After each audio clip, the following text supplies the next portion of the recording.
네, 한 주 동안 잘 계셨습니까? 고려대학교 정보보호대학원의 김승주 교수입니다. 음, 지난 시간에 SK텔레콤의 유심 해킹 사건에 대해서 개괄적으로 한번 살펴봤습니다. 어, 기본적으로 휴대폰이 통신망에 연결될 때는 어떠한 과정을 거쳐서 연결되는지, 그리고 이동통신사에서는 어떤 뭐 유심 정보라든가 아니면 기타 개인 정보를 어떤 방식으로 저장해 두는지, 이번에 민간 합동조사단에 의해서 밝혀진 내용을 토대로 했을 때 어디까지가 유출됐고 어디까지가 유출되지 않았는지, 또 현재까지 밝혀진 해킹 프로그램인 BPF 도어라고 하는 해킹 프로그램이 어떤 식으로 동작하는지, 이런 개괄적인 사항들에 대해서 여러분들과 함께 알아봤었고요. 그 다음에 어떤 얘기를 드렸었냐 하면, 언론에서는 선제적 대응에 대해서 얘기를 많이 하지만 실제 현장에서 어떤 보안 사고가 났을 때 선제적 대응을 어느 정도까지 할 것인가, 이것을 결정하는 일은 결코 쉽지 않다. 이 얘기들에 대해서 여러분들과 함께 다뤄봤습니다. 그러면서 제가 여러분들께 말씀드렸던 게, 한번 여러분들 입장에서 나 같으면 선제적 대응을 이런 단계에서 이 정도로 하겠다. 그것들을 한번 생각을 해보시고 충분한 근거와 함께 여러분들의 주장을 보고서로 한번 써보십시오. 이렇게 숙제를 내드리기도 했었죠. 여러분들은 지금 학생 신분이고 현장 경험이 그렇게 많지 않기 때문에 보고서를 쓰는 일이 그렇게 쉽지는 않을 겁니다. 그런데 실제 사회에 나가기 전에 그런 고민들을 한번 해보시는 건 충분히 가치가 있습니다. 그래서 여러분들께 그 숙제를 내드린 것이었고요. 오늘은 음, 여러분들이 보고서 숙제를 하시는 데 있어서 조금 도움되실 만한 어떤 자료를 소개해 드리려고 합니다. 이 자료를 오늘 이 시간에 소개해 드리려고 하는 이유는, 얼마 전에 국회에서 SK텔레콤 해킹과 관련한 청문회가 있었습니다. 거기에서 무슨 말이 나왔냐면, 왜 SK텔레콤은 ISMS라고 하는 보안 평가 인증 제도를 매년 실시하는데 왜 이번에 해킹에 뚫렸습니까? 이런 지적이 나왔었고, 언론에서도 ISMS 무용론 이러면서 여러 언론에서 대서특필되기도 했었습니다. 그래서 오늘 이 시간은 특별히 한 시간을 더 할애해서 여러분들께 이 ISMS 보안성 인증이라는 게 뭔지, 과연 국회나 언론에서 얘기하는 이 ISMS 무용론이라는 게 맞는 얘기인지, 또 만약에 제도를 정비해야 한다면 우리는 어떤 방향으로 가야 하는지, 거기에 대해서 말씀을 드려보려고 합니다. 자, 제가 일단은 여러분들 강의를 하기 위해서 기본적인 내용은 제가 보고서 형태로 정리를 해봤습니다. 이 내용은 강의가 종료가 되면 여러분들 어, LMS 포털 사이트에 제가 자료는 올려드릴 거고요. 그래서 지금 제가 강의하는 내용과 그 다음에 이 보고서 내용을 여러분들이 같이 참고하셔서 어, 여러분들이 지금 작성하고 있는 나라면 어떤 식의 선제 대응을 했을 것인가, 예, 어떤 보고서의 내용을 보강하는 자료로 활용하시면 됩니다.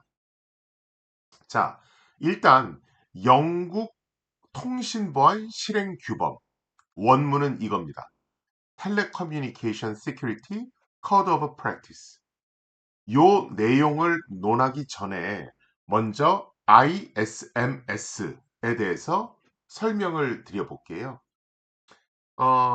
ISMS는 우리나라 말로 하면 어, 정보보호 관리체계 인증, 이 정도로 표현할 수 있겠습니다. 뭐 우리나라에서 처음 만든 건 아니고요. 영국에서 처음 만들어졌고요. 그 다음에 이것이 국제 표준이 됐습니다. 그래서 국제 표준 번호는 ISO IEC 27001 이렇게 되어 있습니다. 이 국제 표준을 참고해서 우리나라가 만든 것이 이제 ISMS, 정보보호 관리체계 인증 제도입니다. 말 그대로 이 정보보호 관리체계 인증 제도는 어떤 조직이 해당 조직 내에 여러 어떤 보안 인력이라든가 보안 교육이라든가 아니면 여러 가지 보안 장비의 운용을 잘하고 있는지를 평가하는 제도입니다. 굉장히 일반적인 제도라고 할 수 있고요. 우리나라에서 웬만한 대기업들 또 웬만한 정보통신 기업들은 기본적으로 이 ISMS 제도에 따른 보안 인증을 받아놓고 있습니다. 뭐 대기업, 그 다음에 정보통신 기업만 있는 건 아니고요. 공공기관들도 이 ISMS 인증을 받은 그런 공공기관들이 상당수 있습니다. 뭐 이제 좀 있으면 대선을 치룰 텐데 그 대선을 치룰 때 가장 핵심적인 역할을 하는 그런 정보 부처 중에 하나가 중앙선거관리위원회죠. 이 중앙선거관리위원회도 ISMS 인증을 받은 그런 공공기관 중에 하나입니다. 그 정도로 이 ISMS 인증은 굉장히 대중적인 그런 어떤 인증제도다 이렇게 생각하시면 됩니다. ISMS 정보보호관리체계 인증제도의 주무부처는 과학기술정보통신부와 국가정보원입니다. 그래서 이 ISMS 인증을 받으려면 어떻게 해야 되는가? 일단 관련 규정들은 다 있습니다. 그러면 해당 기업 또는 해당 공공기관은 그 규정에 따라서 어, 우리의 어떤 정보 자산을 안전하게 지키기 위해서는 어떻게 해야 되겠다 이런 계획을 세웁니다. 그리고 이 계획에 따라서 실제로 실천에 옮기고 그렇게 함으로써 내부의 보안 수준을 끌어올립니다. 자, 그러면 실제로 보안 수준이 올라갔는지를 확인해야 되겠죠.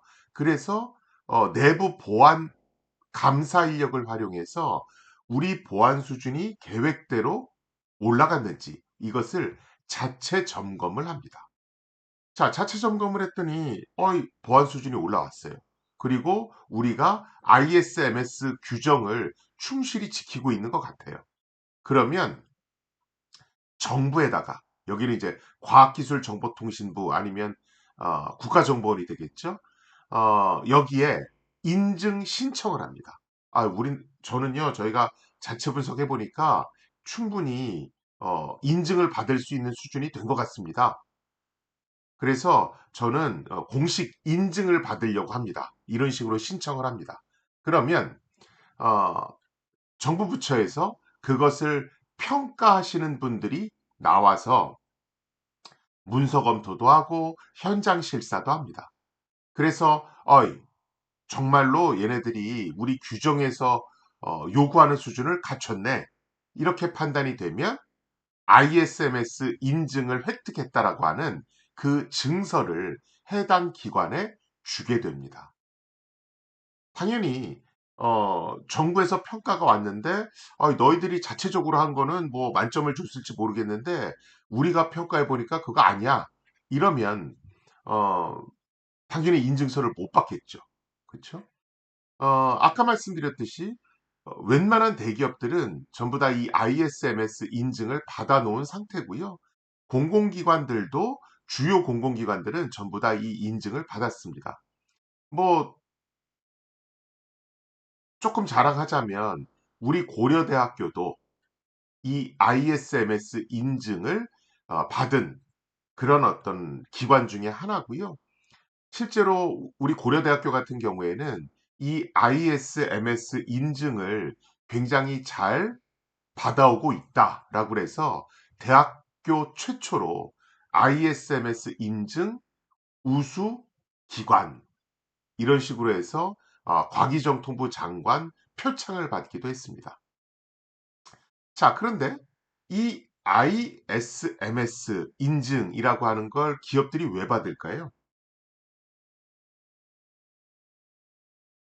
받는 이유는 이 ISMS, 즉 정보보호관리체계 인증을 평상시에 받아 놓으면 해킹 사고가 발생했을 때 과징금을 일정 부분 감면시켜주는 그런 어떤 요인이 되기도 합니다. 자, 과징금이라고 하는 건 뭐겠어요? 과징금이라는 건, 야, 너희들 평상시에 정보보호 관련 활동을 열심히 해야 되는데 너희들 그거 제대로 안 했어. 그러니까 벌금 물게 할 거야. 이런 일종의 벌책성, 어, 뭐 어떤 벌책성으로 어, 저 벌금을 내라, 요금을 내라 이런 게 과징금이 있죠. 자, 그런데 평상시에 이렇게 ISMS 인증을 잘 받아 놓으면 이런 것이 재판에 갔을 때, 아유, 저희는요, 평상시에 정보보호 관리 활동을 정말 열심히 하고 있었는데, 이번에 해킹은 저희로서도 막기 힘든 어떤 불가항력적인 그런 공격이었습니다. 그래서 저희는 일정 부분 선처를 받을 그런 어떤 여지가 있습니다. 이런 증빙 자료가 될 수 있겠죠. 그래서 평상시에 정보보호 관리 활동 잘하고 그리고 ISMS 인증을 차곡차곡 받아두면 만에 하나 해킹이 발생됐을 때 그런 어떤 벌금을, 과징금을 면제받을 수 있는, 일정 부분 면제받을 수 있는 그런 요인이 되기도 합니다. 그러니까 대기업이나 뭐 공공기관들이 이 ISMS 인증을 자발적으로 받으려고 노력을 하죠. 아까 말씀드렸듯이 SK텔레콤 또한 이런 사실을 굉장히 잘 알고 있고요. 그래서 평상시에 정보보호 관리 노력을 꾸준히 해오고 있었고, 그리고 어, 이 ISMS 인증 또한 받아놓고 있었습니다. 자, 그런데 문제는 평상시에 열심히 노력해서 ISMS 인증을 받았음에도 SK텔레콤은 해킹에 뚫렸죠. 그렇죠? 그러다 보니까 ISMS 인증 무용론이 나오고 있는 겁니다. 자, 그런데 이 ISMS 인증 무용론 이런 것들은 이번에 SK텔레콤이 처음은 아니고요. 예전에도 ISMS 인증을 받은 기업이 해킹당했을 때 단골 손님처럼 언론에 항상 등장하는 것이 이 ISMS 인증 무용론이었습니다. 어, 왜 이런 게 해킹 사고 때마다 나오냐 하면 ISMS 인증에 대해서 제대로 모르기 때문에 그렇습니다. 자, 일단 ISMS 인증에 대해서 우리가 알아야 될 첫 번째는 ISMS 인증은 자발적으로 받는 겁니다. 해당 업체가 저는요, ISMS 인증을 받고 싶어요. 이렇게 자발적으로 신청을 하면 정부기관에서 나와서 현장 실사, 서류 심사 같은 것을 하고 어느 정도 기준을 충족하면 ISMS 인증서를 부여하게 됩니다. 두 번째, ISMS 인증은 자발적으로 신청을 하는 것이니만큼 내가 어떤 시스템들에 대해서 ISMS 인증을 받겠습니다. 그 평가의 범위 또한 해당 업체가 선정하게 됩니다. 세 번째, ISMS 인증과 관련해서 가장 중요한 것 중에 하나는 ISMS 인증은 최고 수준의 어떤 정보보호 역량을 갖췄는지를 평가하는 건 아닙니다. 아까 제가 ISMS 인증은 원하는 업체는 누구든 받을 수 있습니다. 누구든 신청해서 할 수 있습니다. 이렇게 말씀을 드렸잖아요. 그쵸? 그 얘기는 ISMS 인증은 굉장히 범용적인 보안 인증 제도다라는 걸 나타냅니다.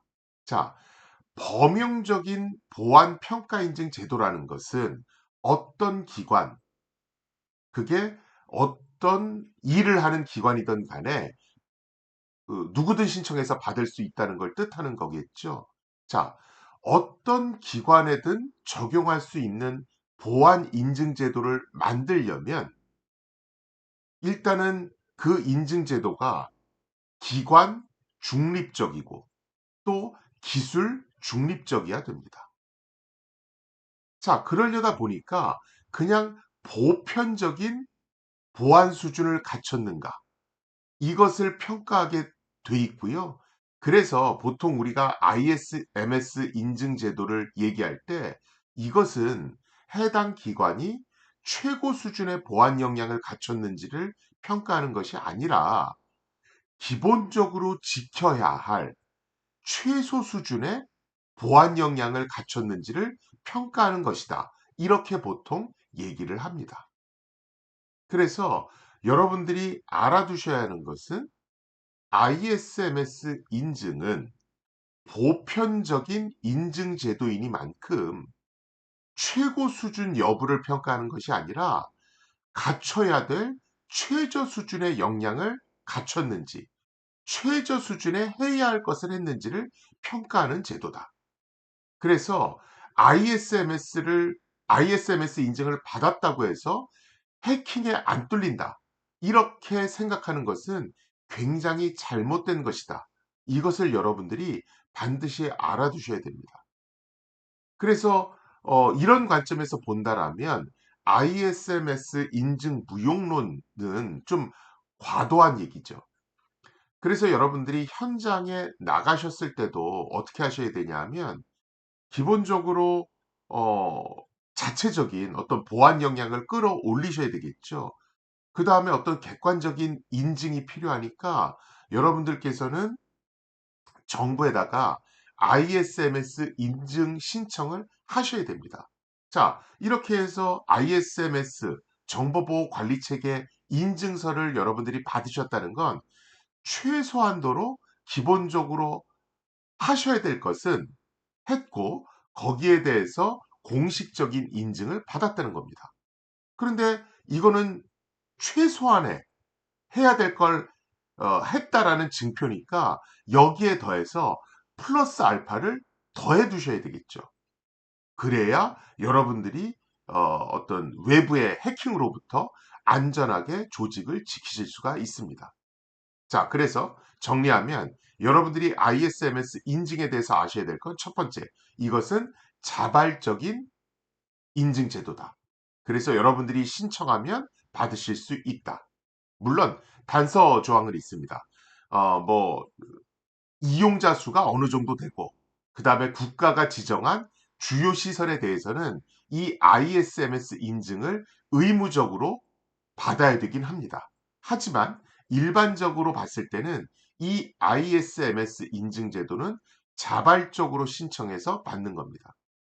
자, 두 번째, 그 평가 범위 또한 여러분들이 저는 이런 부분에 대해서 평가를 받겠습니다. 이렇게 평가 범위도 여러분들이 선정하실 수 있습니다. 세 번째, ISMS 인증을 받았다고 해서 그 인증이 여러분들의 조직은 최고 수준의 해킹 대응 역량을 가졌다라는 걸 인정해 주는 건 아니다. 이것은 이 ISMS 인증은 여러분들이 해야 할 최소한의 대책을 마련했다. 이것을 어떤 증빙해주는 어떤 자료다. 이렇게 보시는 게 맞을 겁니다. 자, 그러면 ISMS 인증에 대해서는 요 정도로 하고요. 아, 오늘은 이 ISMS 인증에 대해서 영국 통신 보안 실행 규범에 대해서 얘기하려고 합니다. 이렇게 제가 서두에 말씀드렸죠. 이 영국 통신 보안 실행 규범에 대해서 한번 알아볼게요. 어, 앞서 제가 말씀드렸듯이 SK텔레콤 해킹 사건과 관련한 청문회가 열렸습니다. 저는 그 청문회에 참고인 자격으로 참석을 했었고요. 그때 이제 국회의원 한 분께서 저한테 주신 질문이 우리나라가 제도적으로 개선해야 될 부분이 없겠습니까? 이렇게 질문을 주셨어요. 그래서 그때 제가 뭐라고 답을 드렸었냐 하면 많은 분들이 ISMS 인증 무용론에 대해서 말씀을 하고 계신데 이건 굉장히 잘못된 얘기입니다.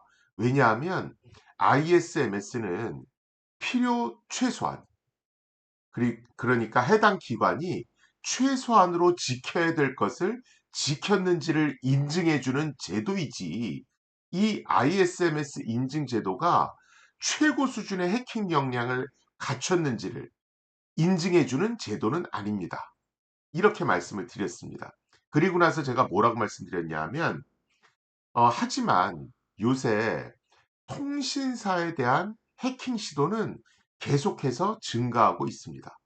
이것은 우리나라만의 문제는 아니고 2019년에 나온 사이버 리즌이라고 하는 회사의 보고서에 따르면 이런 통신사를 대상으로 하는 해킹 시도는 최근 들어서 굉장히 급증하고 있고 그 배후에는 중국과 같은 국가가 배후에 있다. 그래서 이 통신사를 해킹하는 조직은 기본적으로 국가의 후원을 받는 해킹 조직, 즉 스테이트 스폰서드 해킹 그룹이라고 봐야 하는 것이고 그렇기 때문에 해킹 공격의 수준은 굉장히 높다.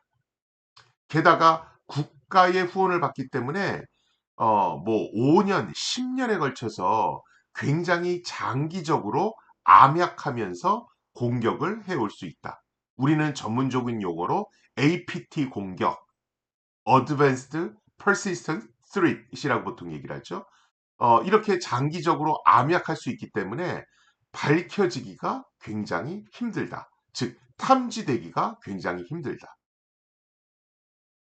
그래서 어, 통신사에 대한 해킹 공격이 국가의 지원을 받는 해킹 그룹으로부터 일어나고 있고 최근 몇 년간 이 공격이 굉장히 활발하게 벌어지고 있으며 더욱이 미국 같은 경우에 2024년 말에 최소 9개의 통신사가 이런 해킹 조직으로부터 해킹됐던 선례도 있다. 이런 것으로 미뤄 봤을 때 보편적인 평가 인증 제도의 하나인 ISMS만으로는 조금 부족하다.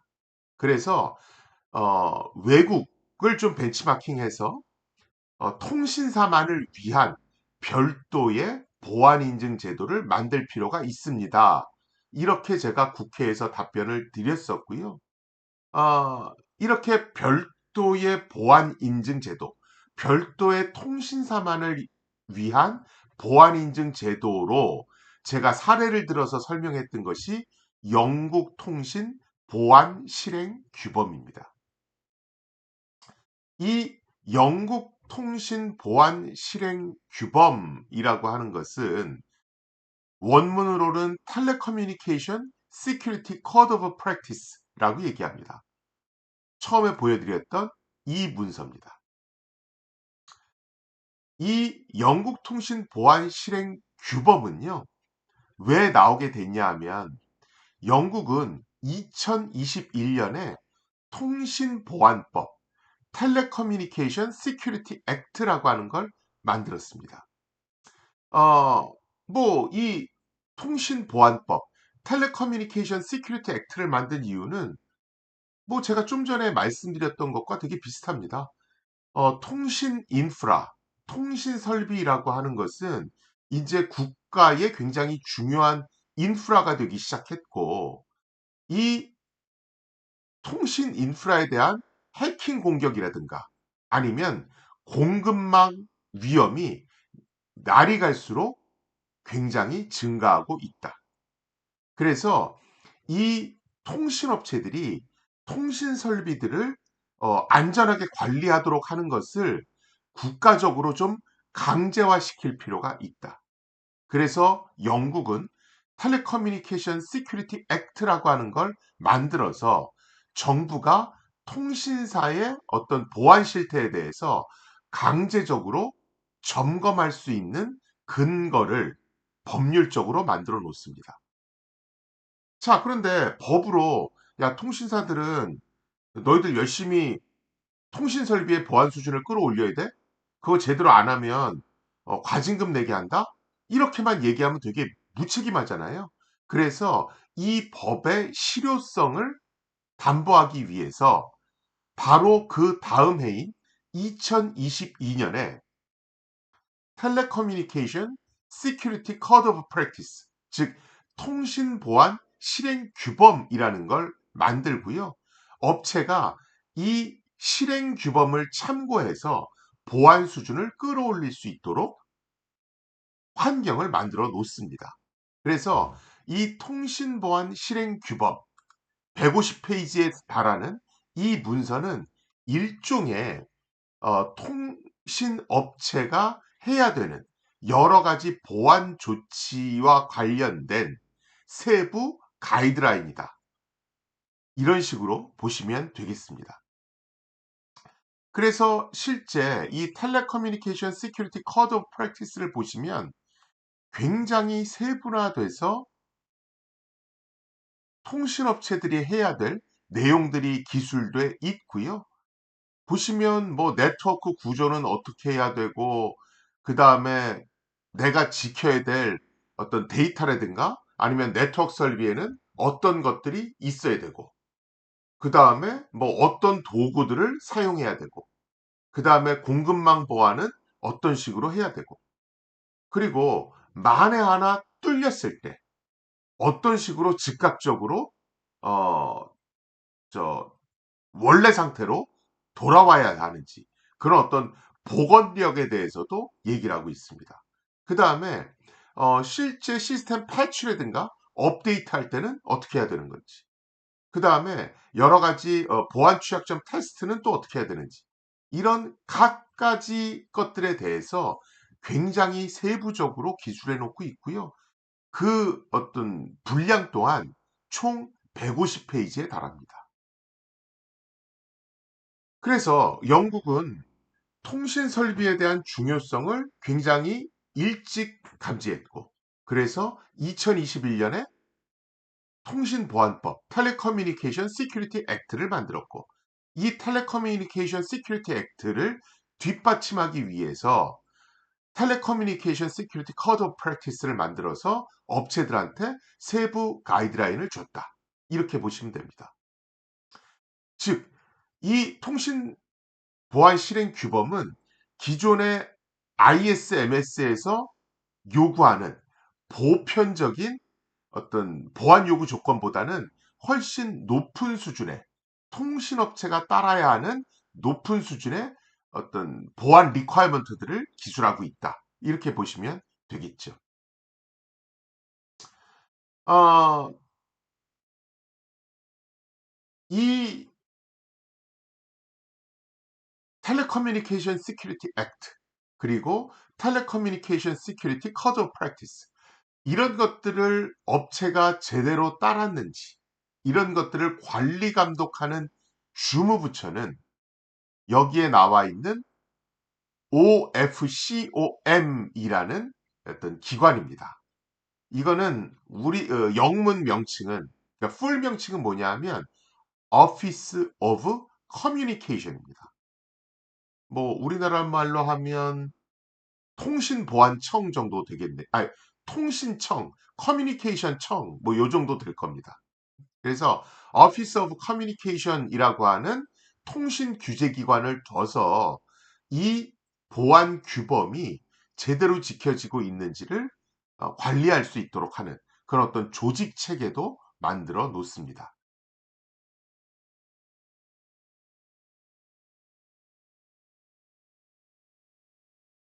실제 이 통신보안법은 어느 정도로 강력하냐면요.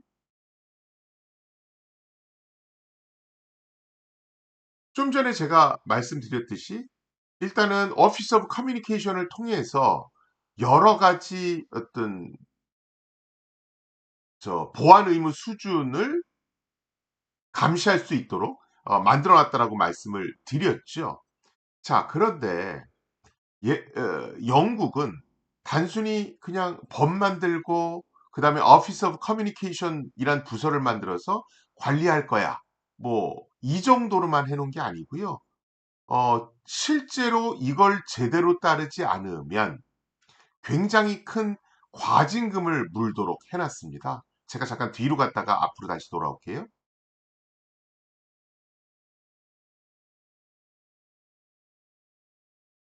그 과징금 수준이 얼마나 되냐 하면 여러분들이 조금 전에 보셨던 그 통신보안 규범이 있죠. 그 규범을 제대로 안 따랐다. 그래서 보안 의무를 위반했다. 이렇게 판정이 나면 그 기관은 관련 매출액의 총, 총 관련 매출의 10%에 해당하는 금액을 과징금으로 내도록 돼 있습니다. 지금 우리 개인정보보호법이 어떻게 돼 있죠? 개인정보보호법이 매출액의 3%죠. 매출액의 3% 내라고 그러는데도 이거 너무 많습니다. 업체들이 이렇게 얘기하고 있거든요.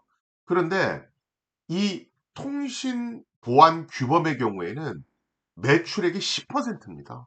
그러니까 엄청나게 많은 액수죠. 이런 식으로 법을 만들어 놓고 그 법을 집행할 부서를 만들어 놓고 그다음에 그 법을 어떻게 집행해야 하는지 세부 규정도 꼼꼼하게 만들어 놓고 그다음에 이걸 제대로 안 따르면 매출액의 10%까지 과징금으로 부여하겠다. 이런 식으로 체계를 만들어 놓으니까 영국의 통신 기업들은 이것을 따를 수밖에 없겠죠. 그렇죠? 자, 게다가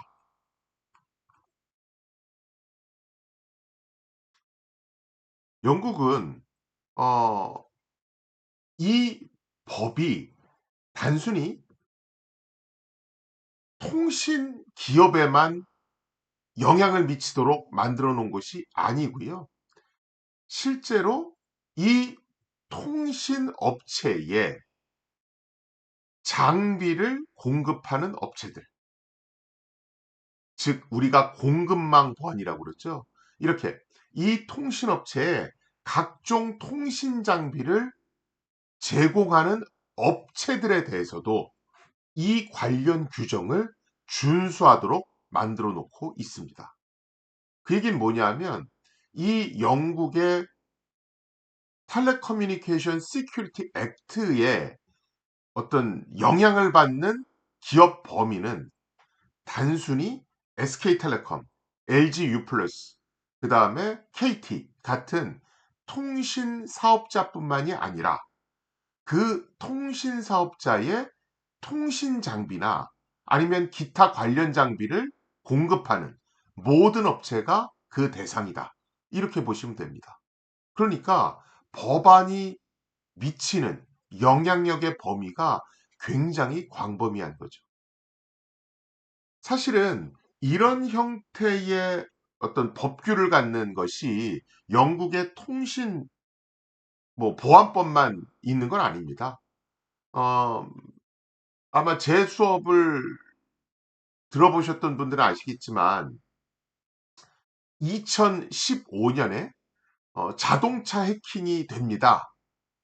그래서 이런 식으로 해킹할 수 있습니다. 그런 어떤 공개 시연이 블랙햇 시라고 하는 컨퍼런스에서 열렸다고 그랬죠. 그 당시에 찰리 밀러와 크리스 발라색이라는 해커가 실제 자동차를 원격에서 이런 식으로 해킹할 수 있습니다. 이런 것들을 공개 시연을 했습니다. 실제로 그 일이 발생하고 나서 해당 업체의 차량 140만 대가 리콜됐죠. 해킹으로 인해서 차량이 리콜된 최초의 사례입니다. 자, 이 일이 있고 나서 UN 유럽 경제위원회는 차량 사이버 보안과 관련한 제도를 하나 만듭니다. 규제 제도를 하나 만들죠. 그러면서 뭐라 그러냐 하면 2022년부터 유럽 지역에 수입되는 차량들은 유럽이 정한 기준에 맞춰서 보안성 평가 인증을 받아야 한다. 만약에 이 보안성 평가 인증을 받지 못하면 유럽으로 수출하지 못하도록 하겠다. 이렇게 제도를 만들어 놓습니다. 자, 그런데 이게 그냥 말하는 내용만 보면 그냥 완성차를 만드는 업체들만 이 법의 영향권 안에 있을 것 같습니다. 그런데 그렇진 않고요. 실제 유엔 유럽 경제위원회에서 만든 차량 보안성 평가 인증 제도를 보면 현대 기아차 같이 완성차를 만드는 회사는 당연히 차량 규제 법안의 영향권 하에 있습니다. 그런데 이렇게 완성차를 만드는 업체뿐만이 아니고 이 현대기아차라는 완성차 업체에 부품을 공급하는 업체들도 있을 거 아니에요. 이런 부품 공급 업체 또한 UN 유럽 경제위원회가 지정해 놓은 그런 보안성 평가 인증제를 통과해야 됩니다. 그러니까 영향을 미치는 범위가 완성차뿐만이 아니라 부품 업체까지 포괄하는 거죠. 뭐랑 똑같죠? 영국의 통신보안법하고 똑같습니다. 그렇듯이 영국의 통신보안법 또한 유럽의 자동차 보안 규제 제도와 유사하게 통신사만 그 대상으로 하는 것이 아니라 그 통신사의 장비를 공급하는 공급업체까지도 법의 영향권 안에 두고 있습니다. 그래서 굉장히 광범위한 그런 법이라고 볼 수가 있고요. 자, 그런데 통신사의 장비를 공급하는 업체는 한두 개가 아닐 거 아니에요. 그런데 이 모든 업체들에게 동일한 수준으로 이러이런 보안 조치를 해. 이렇게 강요를 하면 업체들이 되게 힘들 수가 있습니다.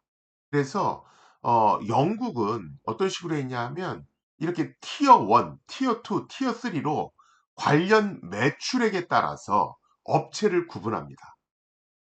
그래서 티어 1, 즉 관련 매출이 10억 파운드 이상인 이런 업체는 텔레커뮤니케이션 시큐리티 코드 오브 프랙티스에 규정돼 있는 모든 리퀘어먼트를 전부 다 따를 것을 요구하고 있습니다. 그리고 그것도 굉장히 빠른 시간 안에 이것들을 적용해서 빨리 인증을 받도록 하고 있습니다. 뭐 영국 기준으로는 2024년 말 기준으로 7개의 티어 1 업체가 있다고 합니다. 그리고 관련 매출액 5천만 파운드에서 10억 파운드 미만의 중간 규모 업체들도 지정을 해놨고요. 이 업체들은 티어 2로 분류됩니다. 이 티어 2의 업체들은 기본적으로 Code of Practice에 있는 모든 리퀘어먼트를 전부 다 따라야 합니다. 단 시간에 있어서는 조금 더 여유를 줬습니다. 그래서 티어 1에 해당하는 업체는 즉각적으로 Code of Practice에 있는 모든 리퀘어먼트를 전부 다 반영해서 어, 어떤 보안 수준을 업그레이드 해야 돼. 이렇게 한 반면에 티어 2에 해당하는 업체들은 너희들은 유예 기간을 좀 더 줄게. 그래서 티어 1 업체보다는 조금 더 천천히 커드 오브 프랙티스를 이행해도 돼. 요런 식으로 유예 기간을 좀 뒀습니다. 영국 기준으로 2024년 말 기준 29개의 기업이 티어 2 기업으로 분류돼 있었다라고 합니다. 티어 3에 해당하는 업체는 5천만 파운드 미만의 업체입니다. 그런데 여기에서는 뭐 커드 오브 프랙티스를 무조건 따라야 돼. 이렇게 해놓지는 않고요. 자발적으로 커드 오브 프랙티스에서 너희들이 따라야 될 걸 선택해서 이걸 지켜. 이런 식으로 만들어 놨습니다. 뭐 어떻게 보면 굉장히 합리적이죠. 그 회사의 규모에 따라서 차등적인 어떤 보안 수준과 차등적인 이행 기간을 뒀기 때문에 어느 정도는 뭐 리즈너블해 보입니다. 하지만 이게 그대로 지켜질까? 이거는 조금 의문입니다. 왜 그러냐 하면 완성차 업체 같이 모든 주요 통신 업체들, 이 주요 통신 업체들은 티어 1으로 분류될 겁니다. 그러면 이 티어 1에 납품되는 장비들은 누가 만듭니까? 티어 2나 티어 3가 만들겠죠. 그렇죠? 그러면 티어 1 회사 입장에서는 야, 우리는 코드 오브 프랙티스를 다 따르길 원해. 나한테 납품하는 모든 회사는 코드 오브 프랙티스를 다 따른 제품을 납품해. 이렇게 요구할 수 있죠. 그러면 티어 3 업체의 입장에서는 선택권이 없는 겁니다. 티어 1에 납품하거나 티어 2에 납품하려는데 얘네 둘은 야, 자발적인 거 우리 인정 안 해. 그냥 코드 오브 프랙티스를 다 따라. 그래야 우리가 해킹 안 당할 확률이 높아지니까. 이런 식으로 요구하면 티어 3 업체들은 울며 겨자 먹기로 코드 오브 프랙티스 조치를 다 따를 수밖에 없습니다. 또 두 번째 문제는 뭐냐면 이게 지금 구분을 매출액만 갖고 구분을 해놨잖아요. 그런데 이렇게 매출액 단위의 구분이 항상 옳은 것만은 아닙니다. 여러 가지 보안 제도를 보면 이렇게 매출액 단위로 구분하는 경우가 많은데 이게 항상 옳은 건 아닙니다. 왜 그러냐 하면 매출액 규모는 작지만 아주 핵심 부품을 납품하는 그런 업체들도 있거든요. 그래서 예를 들어서 어떤 업체가 굉장히 아주 작은 부품 하나를 납품해요. 그런데 이 작은 부품 요거는 단가는 그렇게 높지 않은데 모든 통신 장비에 다 들어가야 되는 핵심 부품이에요. 그러면 이 부품은 모든 장비에 들어가는 핵심 부품이니까 단순히 너희 회사는 매출액 규모가 작아. 그러니까 너는 커저 프랙티스를 다 따르지 않아도 돼. 이렇게 얘기하는 건 조금 무리가 있죠. 오히려 모든 통신 장비에 들어가는 핵심 부품이라면 매출액 규모와는 상관없이 무조건 커드 오브 프랙티스 조치를 전부 다 따르도록 해야 될 겁니다. 그렇죠? 그래서 어,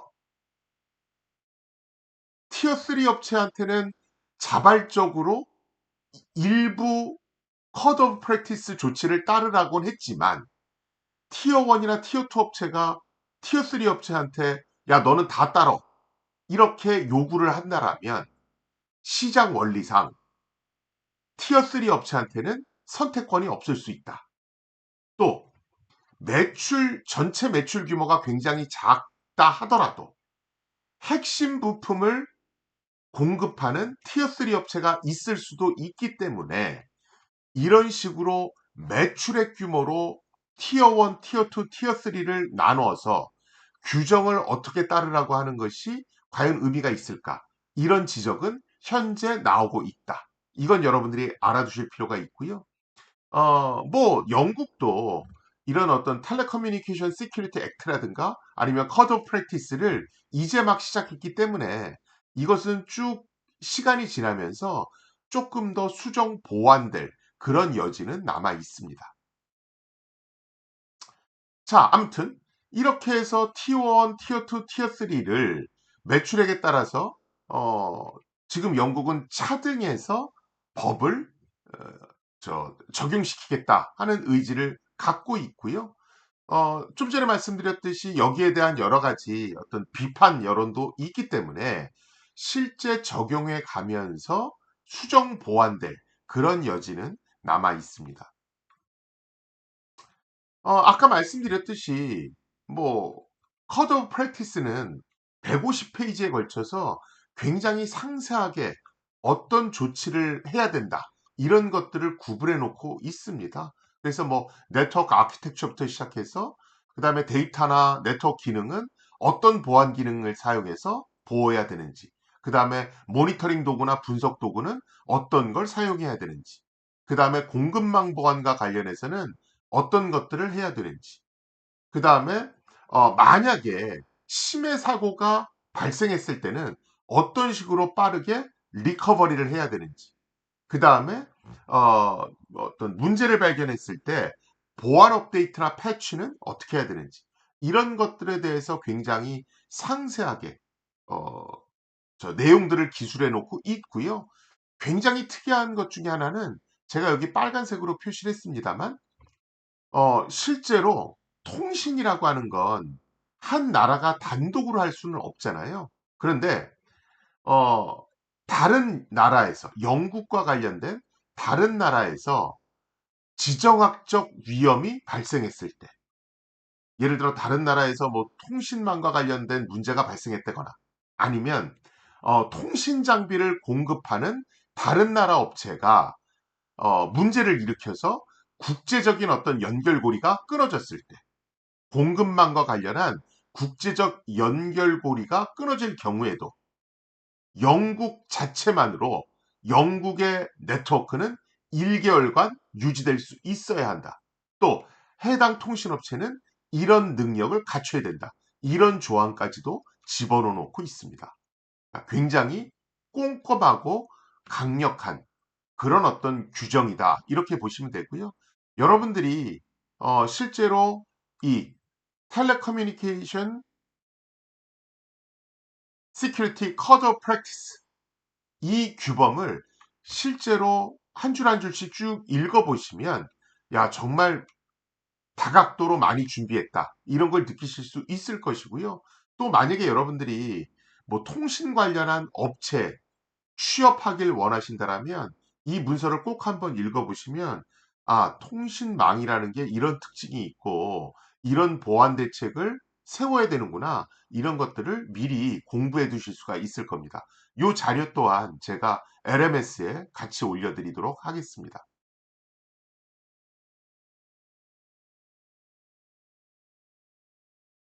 자, 음, 뭐, 아까 여러 어떤 커저 프랙티스를 보면 여러 가지 어떤 업체들이 통신업체들이 지켜야 될 보안 리퀘어먼트들이 세세하게 있다라고 말씀을 드렸어요. 그런데 이 모든 것들을 그냥 한마디로 딱 얘기하면 뭐냐 하면 보안 내재화 하라는 겁니다. 제가 어, 단순히 그냥 시큐리티 컨설턴트가 아니라 어떤 상품을 개발하는 사람이 되려면 보안 내재화의 개념이라든가 방법에 대해서 굉장히 잘 알아둬야 된다라고 말씀을 드렸죠. 이 보안 내재화는 단순히 뭐 보안 제품을 만드는 데만 사용되는 건 아니고요. 이렇게 통신 회사에도 적용할 수가 있습니다.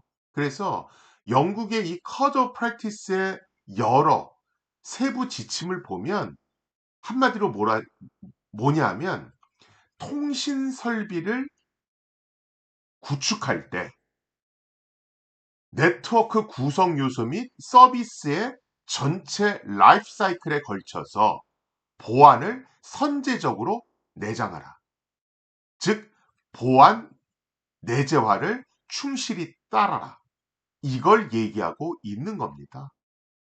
그래서 지금 제가 이 시큐어 소프트웨어 공학 얘기할 때 전 세계의 흐름은 그게 자동차가 됐던 뭐가 됐던 전부 다 보안 내재화를 할 것을 요구하고 있습니다. 이렇게 말씀드렸죠. 그래서 이제는 자동차 업체도 보안 내재화 해야 되고 방산업체도 보안 내재화해야 된다라고 말씀을 드렸습니다. 그런데 여러분들이 안 해도 될 것처럼 생각하고 있는 그런 통신업체 또한 이제는 네트워크 설비 구축할 때부터 보안 내재화를 염두에 두도록 외국의 정부 기관들은 요구를 하고 있습니다. 이렇게 함으로써 어, 문제가 생겼을 때 조치를 최소한의 비용으로 빨리 취할 수 있고요. 그 다음에 제가 지난 시간에 말씀을 드렸을 때 일반 통신회사를 가면 통신을 담당하는 임원진이 보안을 담당하는 임원진보다 파워가 셉니다. 이 말씀을 드렸죠. 자, 보안 내재화를 하면 어떻게 됩니까? 자, 지금 현재 상태에서는 통신을 담당하는 임원진이 보안을 담당하는 임원진보다 더 파워가 셉니다. 그러니까 어떤 일이 벌어지냐 하면 예를 들어 통신과 관련해서 어떤 새로운 서비스가 나온다. 그러면 보안 담당하는 임원진이 이거 보안성 검토한 다음에 서비스 내놔야 되는데요. 이런 말이 안 먹히는 겁니다. 회사적으로 중요한 서비스고 경쟁사보다 빨리 이걸 시장에 내놔야 된다라 그러면 보안 점검을 충분히 하기 전에 그 서비스가 그냥 시장에 나가버리는 거예요. 또 이번에 SK텔레콤 청문회 때 뭐라 그랬냐 하면 어, 조사 결과 SK텔레콤 서버에서는 백신 프로그램조차도 운영되고 있지 않은 것으로 나타났는데 이 말이 사실입니까? 왜 그랬습니까? 이런 식으로 국회의원이 질문을 했습니다. 그때 SK텔레콤은 뭐라고 질문했었냐 하면 저희가 해당 서버에서 백신 프로그램을 돌렸을 때 통신 장비가 불안정해질 수도 있다라고 판단했습니다. 그래서 저희는 서버에서 백신 프로그램을 돌리지 않았습니다. 이런 식으로 대답을 했습니다. 이 얘기가 뭘 반증하냐 하면 통신 장비의 안정성이 시큐리티보다 우위에 있다. 이거를 반영하는 사례라고 하겠습니다. 그런데 보안 내재화를 전면에 내세우면 이런 거 하지 말라는 겁니다. 통신 설비 구축할 때 통신 장비의 안정성이 중요하지만 그와 동등하게 시큐리티도 중요하다. 그래서 통신 설비 도입 초창기부터 보안을 내재화시켜서 고려하라. 그게 안 되면 보안 인증을 안 줄 거고 너희들이 보안 인증을 못 받으면 총 매출액의 10%에 해당하는 그런 것들을 과징금으로 내게 될 거다. 이런 것들을 이 규범에서는 얘기해 놓고 있는 겁니다. 그래서 앞으로는 통신업체에 관련은 사람들도 보안 내재화의 의미나 그 방법론에 대해서 잘 파악하고 있어야 통신업체에 가실 수가 있게 될 겁니다.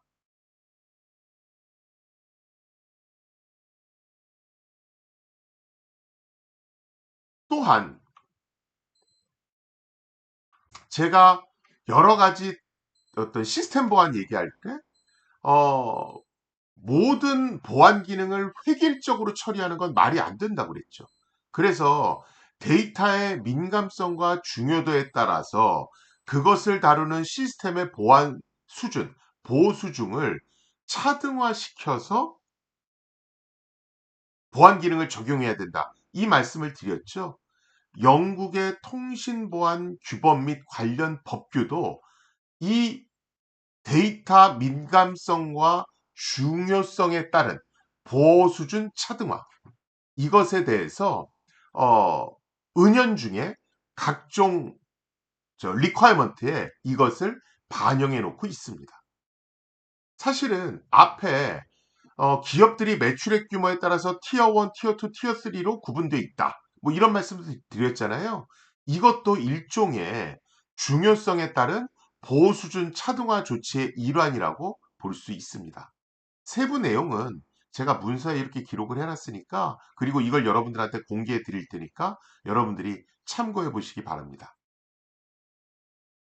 자, 그 다음에 어, 지난 시간에도 말씀을 드렸지만 요새는 어떤 침해 사고가 발생했을 때 그것을 관련 기업에다가 빨리 알려서 그 어떤 유사한 해킹이 다른 곳으로 파급 안 되도록 조치를 하는 게 굉장히 중요하다고 제가 말씀을 드렸죠.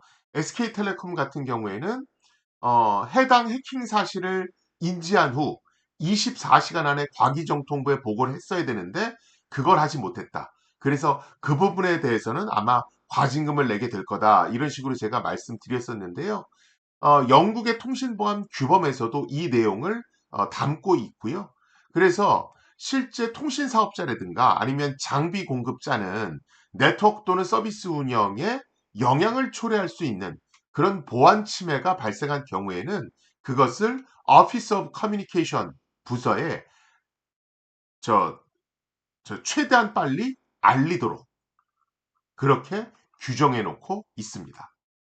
처벌 수위에 대해서는 아까 말씀드렸듯이 어, 뭐 약간 차등이 있긴 합니다만 최대 보안 의무 위반을 했을 때 관련 매출액의 10%까지도 과징금으로 부여할 수 있도록 해놓고 있습니다.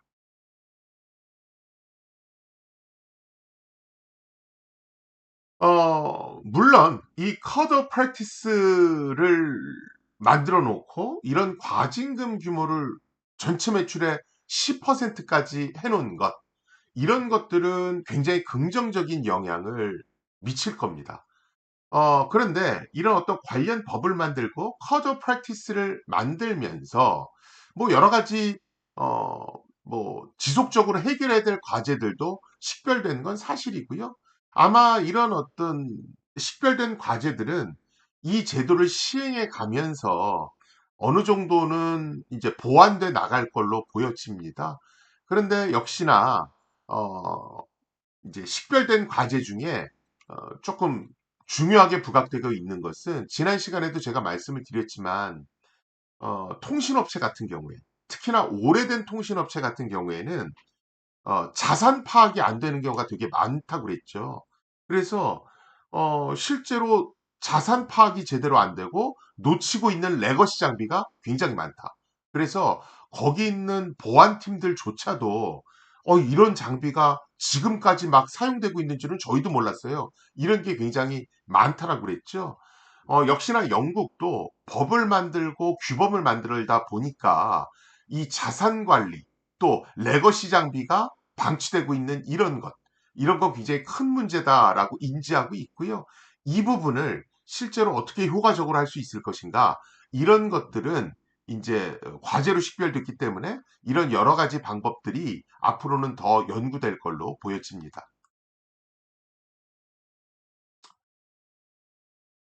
음, 결론을 말씀드리면 지금 우리나라도 마찬가지고 많은 나라들이 ISMS 제도를 운영하고 있습니다.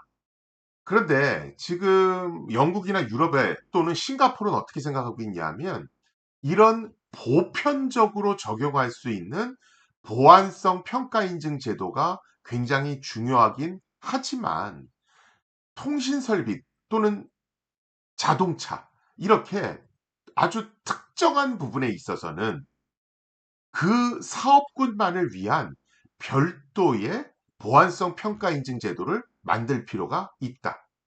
그래서 최소한의 요구 조건을 준수하는 것이 아닌 최대치의 보안 요구 사항을 준수하도록 해야 된다. 이런 식의 어떤 흐름이 전 세계적으로 나타나고 있습니다. 그래서 이런 통신업체를 그 타겟으로 하는 영국 통신 보안 제도도 있고요. 미국 같은 경우에는 RMF, Risk Management Framework 이란 제도를 만들어서 연방 정부 또한 연방 정부의 장비를 공급하는 업체들, 이런 업체들을 RMF 제도라는 별도의 제도를 통해서 제재를 하고 있습니다. 그래서 우리나라 또한 뭐 ISMS, 즉 정보보호 관리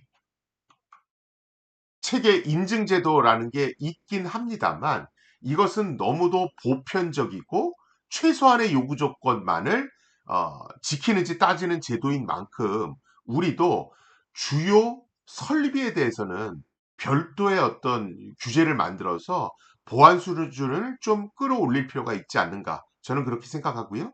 여기서 제일 중요한 건, 그것이 뭐든 간에 중심축은 자산 식별이 굉장히 중요하다.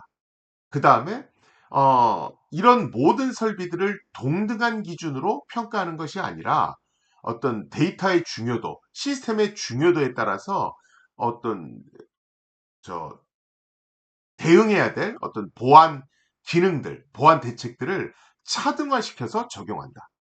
그리고 이런 것들은 제품이 다 만들어지고 난 다음, 통신 설비가 다 만들어지고 난 다음에 맨 마지막에 하는 것이 아니라, Security by Design, 보안 내재화 원칙에 의거해서 요구사항을 만들 때, 또는 네트워크를 설계할 때, 이런 초기부터 시큐리티가 반영돼서 들어가야 된다. 그래서 보안 내재화 원칙이 기본적으로 녹아들어져 있다. 이것들을 여러분들이 명심하셨으면 좋겠습니다. 네, 오늘은 뭐 여러분들 지금 보고서 숙제를 하고 계시기도 하고, 또 SK텔레콤 청문회 기간에도 언급되기도 했었던 영국의 텔레커뮤니케이션 시큐리티 액트와, 그 다음에 이것의 실행 규범인 Code of Practice에 대해서 알아봤습니다.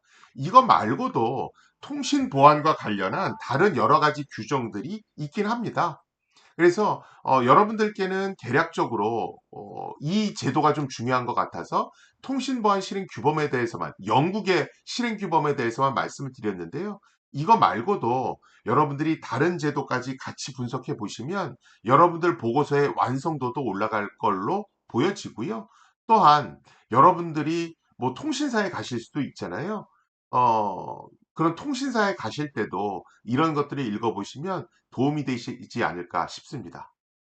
예, 지금까지 1시간 동안 강의 수강해 주셔서 감사드립니다. 이걸로 오늘 강의는 마치도록 하겠습니다.